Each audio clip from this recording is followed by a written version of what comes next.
राजधानी दिल्ली में यमुना नदी को लेकर सियासत काफी गरमाई है और ये सियासी घमासान हरियाणा और पंजाब तक पहुंच गया है। जैसा कि आपको पता ही है, पूर्व मुख्यमंत्री अरविंद केजरीवाल ने दिल्ली विधानसभा चुनाव में जनता को अपनी तरफ खींचने के लिए भाजपा पर कई गंभीर आरोप लगाए हैं और इस बीच हरियाणा सरकार पर बड़ा आरोप लगाया है केजरीवाल ने। और बिना किसी ठोस सबूत के केजरीवाल ने यह तक कह दिया कि हरियाणा सरकार ने जहर जैसा कोई पदार्थ यमुना नदी में मिलाया है। इसके बाद जो है जमकर भाजपा निशाने पर ले रही है केजरीवाल को। जी हाँ, न सिर्फ उनके खिलाफ केस दर्ज हुआ है बल्कि केजरीवाल से इसे लेकर सबूत मांगा गया। केजरीवाल के पास हरियाणा द्वारा पानी में जहर मिलाने और दिल्ली सरकार द्वारा उसे रोक देने का कोई प्रमाण ही नहीं है, ये कहना है विपुल गोयल का। अरविंद केजरीवाल यह दावा कर रहे हैं कि उन्होंने तथाकथित जहरीले पानी को दिल्ली में प्रवेश करने से रोका, लेकिन इस दावे की उनके पास सबूत ही नहीं है।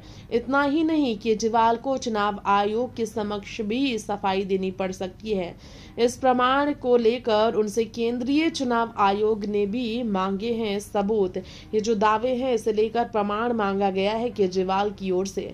अपनी विफलताओं को छिपाने के लिए झूठ बोलना अरविंद केजरीवाल की पुरानी आदत है, पीयूष गोयल ने कहा। मंत्री ने यह भी बताया दिल्ली के 37वें सीवेज ट्रीटमेंट प्लांट में से केवल 17 ही चालू है। दिल्ली सरकार की अक्षमता और यमुना नदी की दुर्दशा के लिए उनकी गैर जिम्मेदारी को दिखाता है। इतना ही नहीं, केजरीवाल के इस कुप्रबंधन से न केवल दिल्ली के लोग बल्कि हरियाणा के फरीदाबाद, पलवल, सोनीपत और नूंह जिले के लोग भी प्रभावित है। आपदा प्रबंधन अधिनियम के तहत अदालत में केस दायर करने पर अदालत मामले की सुनवाई करेगी और फैसला सुनाएगी। आपदा प्रबंधन से जुड़े मामलों में अदालत ने रिट याचिका दायर करने का प्रावधान है। आपदा प्रबंधन अधिनियम 2005 में 11 अध्याय और 79 धाराएं। इस अधिनियम के तहत राष्ट्रीय आपदा प्रबंधन प्राधिकरण (एनडीएमए) और राज्य आपदा प्रबंधन प्राधिकरण (एसडीएमए) का गठन किया गया है, जिसे लेकर केजरीवाल बुरी फंसने वाले हैं।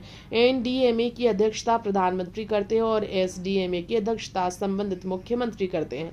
आपदा प्रबंधन अधिनियम 2005 की धारा 2D में आपदा को परिभाषित किया गया है, जबकि धारा 54 के तहत झूठी तथ्य चेतावनी जारी करने पर सजा की प्रावधान है। और केजरीवाल के बयान को झूठी चेतावनी के तौर पर लेकर उनके खिलाफ सजा के प्रावधान के लिए केस में बात पहुंचा दी गई है, जिसके बाद केजरीवाल बहुत बुरी तरीके से फंसे हैं। Next 9 political 22 report.